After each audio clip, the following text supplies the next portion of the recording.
Hello friends, welcome back to my channel SM food blog. হ্যাঁ, আমি আবারও হাজির হয়ে গেছি শুধুমাত্র তোমাদের জন্য দারুণ একটি ইউনিক রেসিপি নিয়ে। তোমরা এতক্ষণে দেখে বুঝে গেছো যে আমি আজকে তোমাদের সঙ্গে কোন রেসিপিটা শেয়ার করতে চলেছি। একদমই ঠিকই ধরেছো, পপকর্ন রেসিপি নিয়ে আমি হাজির হয়ে গেছি। সকাল হোক বা সন্ধ্যা, চায়ের সঙ্গে মনে হয় কিছু নতুন কিছু খাই কিন্তু চায়ের সঙ্গে আমরা কি খাবো সেটা কিন্তু আমরা বুঝে পাই না। তো যাই হোক, কিন্তু এই পপকর্নগুলো আমাদের গ্রামে ভুট্টার খই হিসেবেই জেনে থাকি।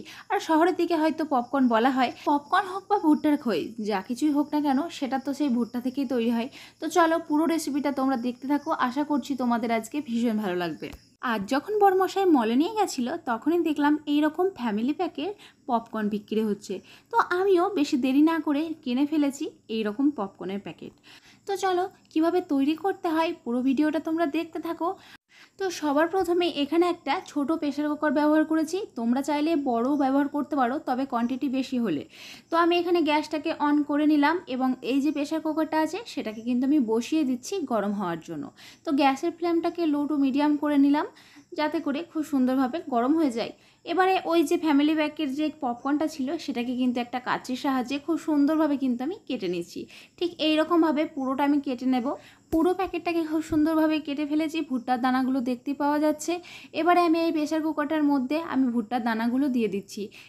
এই ভুট্টা দানাগুলোর মধ্যে কিন্তু আগে থেকেই বাটার মেশানো থাকে, তো তার জন্য কোনো রকম তেল বা বাটার মেশানোর দরকার পড়ে না। এবারে একটা ছোট হাতার সাহায্যে কিন্তু আমি নাড়াচাড়া করতে থাকবো অনবরত, যতক্ষণ না পর্যন্ত এই ভুট্টা দানাগুলোর রঙটা গোল্ডেন ব্রাউন না আসছে। এবারে দিয়ে দিচ্ছি হাফ টিস্পুন পরিমাণ বিট লবণ। বিট লবণটা দিয়ে ভালো মতো কিন্তু অনবরত আরও একবার নাড়াচাড়া করে নিতে হবে। যখন দেখবে এই ভুট্টার দানাগুলো একটা দুটো করে ফুটতে শুরু হয়ে গেছে তখনই কিন্তু এই প্রেসার কুকারের ঢাকনাটা দিয়ে ঢাকা দিয়ে দিতে হবে।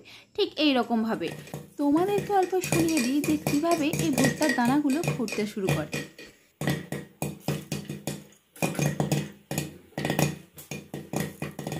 প্রত্যেকটা ভুট্টার দানাগুলো কিন্তু ফুটে উঠেছে।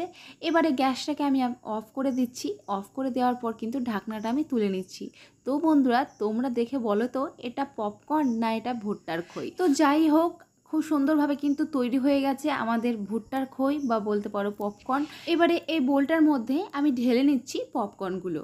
তো দেখতেই পাচ্ছ প্রত্যেকটা দানা কিন্তু ফুটে উঠেছে, দেখতে কিন্তু ভীষণ সুন্দর লাগে, এটা খেতেও কিন্তু তার থেকেও বেশি ভালো লাগে।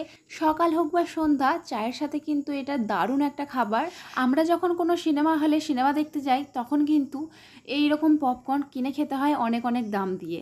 এবার থেকে কিন্তু তোমরা বাড়িতেই তৈরি করে নিতে পারবে এই রকম দারুণ গরম গরম পপকর্ন। এবার ওপর থেকে ছড়িয়ে দিলাম হাফ টিস্পুন পরিমাণ গোলমরিচ গুঁড়ো। গোলমরিচ গুঁড়োটা দিলে কিন্তু চায়ের সাথে জাস্ট জমে যায়। আর তোমাদের আরেকটা জিনিস বলে দিই, আমি তো মল থেকে কিনেছিলাম, যে কোনো মুদিখানা দোকানেই কিন্তু এরকম পেয়ে যাবে তোমরা। আর হচ্ছে কি, বাড়িতে তোমরা এরকমভাবে তৈরি করো এবং পরিবারের সকলকে তৈরি করে খাওয়াও, দেখবে সবাই পছন্দ করবে। এই ভিডিওটি যদি তোমাদের ভালো লেগে থাকে তাহলে অবশ্যই করে লাইক শেয়ার কমেন্ট করবে এবং সাবস্ক্রাইব করতে কিন্তু একদমই ভুলবে না। পাশে থেকে এবং পাশে থাকা বেল আইকনটা নোটিফিকেশন অল মোড করে দেবো, তাহলে কিন্তু সবার প্রথমে আমার ভিডিও তোমাদের কাছে পৌঁছে যাবে। আজকের মতো টাটা বন্ধুরা, ভালো থেকো এবং সুস্থ থেকো। দেখা হচ্ছে তোমাদের সাথে নতুন নতুন কিছু ভিডিও নিয়ে।